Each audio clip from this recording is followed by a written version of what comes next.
नमस्कार, मी पंजाब डक 10, 11, 12, 13च्या दरम्यान या 4 दिवसामध्ये काही काही भागामध्ये पाऊस पडणार आहे. तुरळक ठिकाणी पावसाचा अंदाज आहे, काही काही ठिकाणी जोरात पडणार आहे, म्हणून हा अंदाज सर्व शेतकऱ्यांसाठी सांगणार आहे. तर आज 9 ऑगस्टला तुम्हाला एक सांगू इच्छितो की एक भुवनेश्वर जवळ असलेला एक कमी दाबाचा पट्टा ते छत्तीसगडकडून मध्य प्रदेशकडून इकडे गुजरातकडे जात असल्यामुळं महाराष्ट्रामध्ये काय होणार आहे, नागपूर, भंडारा, गोंदिया, चंद्रपूर, वर्धा आणि त्याच्यानंतर अमरावती ह्या परिसरामध्ये काय होणार, ह्या 2-3 दिवस तिकडं पाऊस पडणार आहे. म्हणून पूर्व विदर्भातल्या त्या 6 जिल्ह्यातल्या शेतकऱ्यांनी अंदाज लक्षात घ्यायचा. म्हणजे पूर्व विदर्भामध्ये 6 जिल्ह्यामध्ये आज 9, 10, 11, 12, 13 तारखेपर्यंत पावसाचा अंदाज आहे. म्हणून हा त्यांनी शेतकऱ्यांनी अंदाज लक्षात घ्यायचा.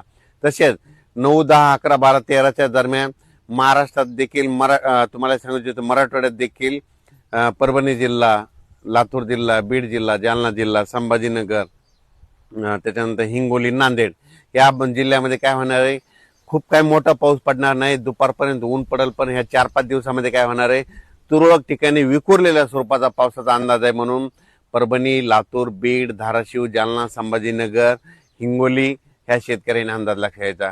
त्याच्यानंतर राज्यात आपण उत्तर कोकणपट्टीकडे वळू. तर कोकणपट्टीकडे मात्र आज 9 ऑगस्ट पासून ते 14-15 ऑगस्ट पर्यंत तिकडे मात्र पाऊस सरी थोडा चालूच राहील. म्हणून हा अंदाज सर्व शेतकऱ्यांना लक्षात घ्यायचा. नाशिककडे देखील पाऊस थोडाफार चालूच राहील, सरी चालू राहील. म्हणून नाशिक जिल्ह्यातील शेतकऱ्यांना अंदाज लक्षात घ्यायचा. नंदुरबार, धुळे आणि जळगाव जिल्ह्यातल्या शेतकऱ्यांना सांगू इच्छितो की 12, 13, 14च्या दरम्यान तुमच्याकडे देखील ते कमी दाबाचा पट्टा वरतून जात असल्यामुळे गुजरातकडे जात असल्यामुळं तुमच्याकडं 12, 13 आणि 14 ऑगस्टच्या दरम्यान तिकडे तुमच्या इकडे तुरळक ठिकाणी वेगवेगळ्या भागात जोराचा पाऊस पडेल. म्हणून हा अंदाज लक्षात घ्यायचा. विहिरीला पाणी येणारा असा पाऊस सध्या तरी महाराष्ट्रात नाही. म्हणून हा अंदाज सर्व शेतकऱ्यांनी लक्षात घ्यायचा. त्याच्यानंतर इकडं अहिल्यानगरकडे देखील, अहिल्यानगरच्या सर्व जिल्ह्यात सगळीकडे जोराचा पाऊस पडणार नाही, फक्त विखुरलेल्या स्वरूपाचाच पाऊस असणार आहे. म्हणून हा अहिल्यानगरच्या संपूर्ण जिल्ह्यातल्या, तालुक्यातल्या, शहरातल्या, गावातल्या लोकांनी हा अंदाज लक्षात घ्यायचा. त्याच्यानंतर पुणे, सातारा, सांगली, सोलापूर, कोल्हापूर त्या पश्चिम महाराष्ट्रात देखील काय होणार आहे, सरीत राहणार आहे. तुरळक ठिकाणी विखुरलेल्या स्वरूपात आणखीन 4 म्हणजे 9, 10, 11, 12, 13 ऑगस्ट पर्यंत पाऊस राहणार आहे. खूप काय मोठा नसणार आहे. दुपारनंतर ऊन पडणार आहे, पण काही भागात तुरळक ठिकाणी विखुरलेलाच पाऊस आहे, खूप काय मोठा नाही. म्हणून हा पश्चिम महाराष्ट्रातल्या शेतकऱ्यांनी अंदाज लक्षात घ्यायचा. कोल्हापूर, सातारा आणि इकडे कोकणपट्टी तिकडे मात्र सरी त्या चालूच राहतील. मात्र कर्नाटकला एवढा काही मोठा पाऊस पडणार नाही. म्हणून कर्नाटकच्या शेतकऱ्यांनी अंदाज लक्षात घ्यायचा. तुरळक ठिकाणीच पाऊस आहे. तेलंगणात देखील तुरळक ठिकाणीच पाऊस पडणार आहे. म्हणून अंदाज लक्षात घ्यायचा.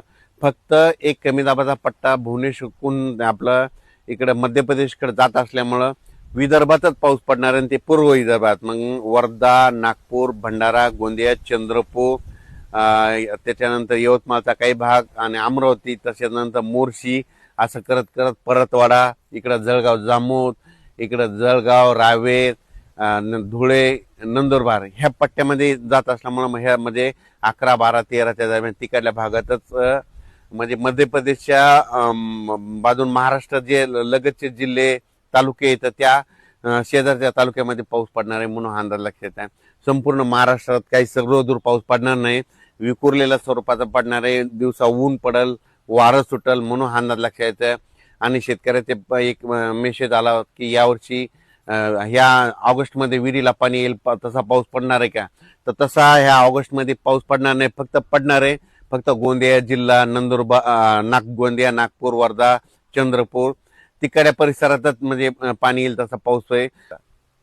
त्याच्यानंतर 15, 16, 17 ऑगस्टच्या दरम्यान एकदा राज्यात पाऊस आहे, पण ते सर्वदूर नाही. ते पण काय होणार आहे, पुन्हा एक कमी दाबाचा पट्टा तयार होणार आहे. ते काय होणार, परत ते काय होणार, भुवनेश्वरून छत्तीसगडहून मध्य प्रदेशकडून तिकडं उत्तराखंडकडे जाईल. मग उत्तराखंडकडे जात असल्यामुळं महाराष्ट्रात फक्त वर्धा, नागपूर, भंडारा, गोंदिया त्या परिसरात तिकडं जोराचा पाऊस पडेल.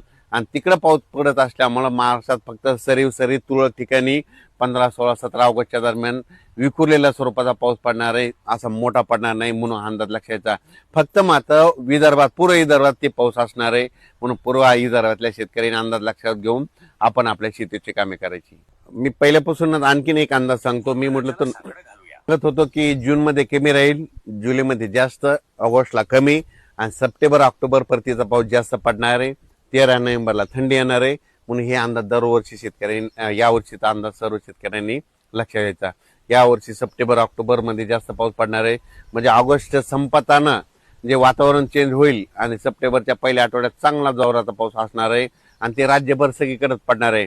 मग पाऊस काय होईल, पश्चिम महाराष्ट्राकडे सोलापूर जिल्हा, जे वंचित भाग आहे, सोलापूर, सांगली, सांगलीचा काही भाग, आटपाडी इकडं, त्याच्यानंतर धाराशिव जिल्हा, लातूर जिल्हा, बीड जिल्हा, तर त्या शेतकऱ्याला सांगू इच्छितो की सध्या तरी तुमच्याकडे पिकाला लागल तसाच पाऊस पडणार आहे, पिकं जोपतील असाच पडणार आहे.